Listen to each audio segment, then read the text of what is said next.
memang sepertinya cinta lama bersemi kembali antara Demokrat dan Partai Gerindra ini.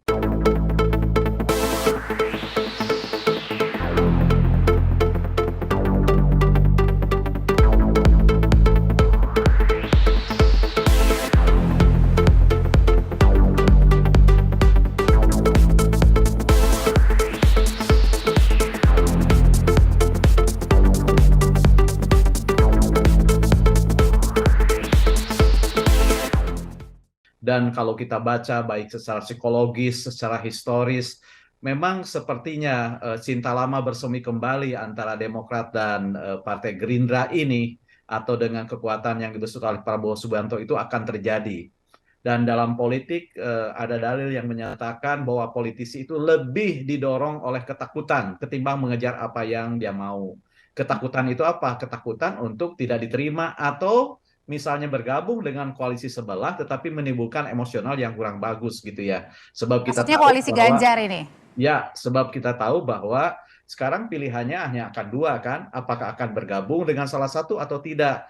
Tapi juga partai ini kan punya pengalaman selain mendukung, selain masuk ke dalam koalisi, bisa juga hanya mendukung seperti dalam pemilu 2014 kalau tidak salah, dia mendukung koalisi Prabowo tapi tidak menjadi anggota koalisi. Tapi sepertinya untuk pemilu 2004 ini Demokrat akan tegas kali ini masuk menjadi anggota koalisi. Hanya tinggal pertanyaannya, kalau sekedar ingin menjadi anggota koalisi, menurut saya ke kubu manapun tidak akan susah.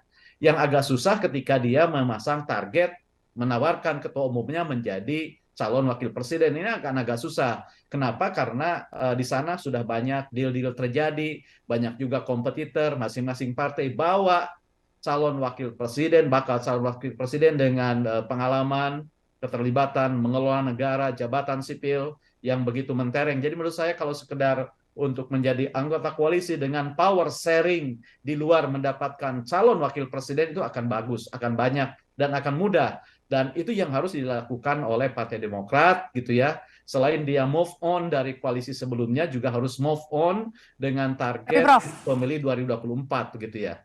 Prof, tapi ketika Pak SBY yang datang langsung menemui baca pres ya Ketua Umum Partai Gerindra, Pak SBY ini juga adalah presiden begitu ya. Apakah ini artinya menurunkan target ya, atau mungkin ya lebih baik merapat seperti kata Prof bilang daripada tidak sama sekali?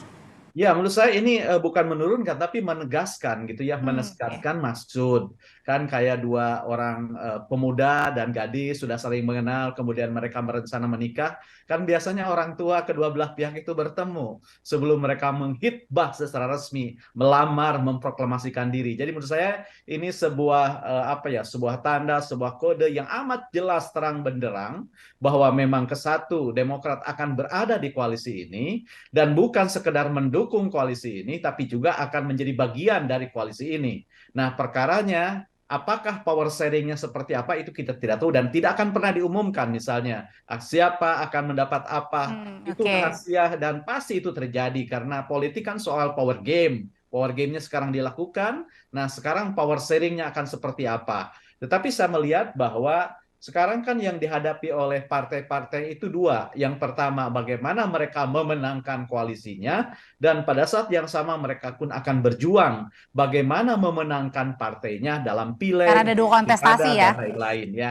Jadi selain untuk mengatrol kemenangan koalisi, menjadikan kandidat yang didukungnya menang, juga mereka ingin mengatrol suaranya dalam pileg. Dan menurut saya keberadaan Demokrat di Partai Indonesia Maju itu jauh lebih memberikan ruang yang terbuka untuk mengekspresikan dirinya, kekuatannya. Kenapa begitu? Karena saya lihat ketimpangan atau gap antara satu partai dengan partai lain tidak begitu nampak di koalisi Indonesia Maju ini.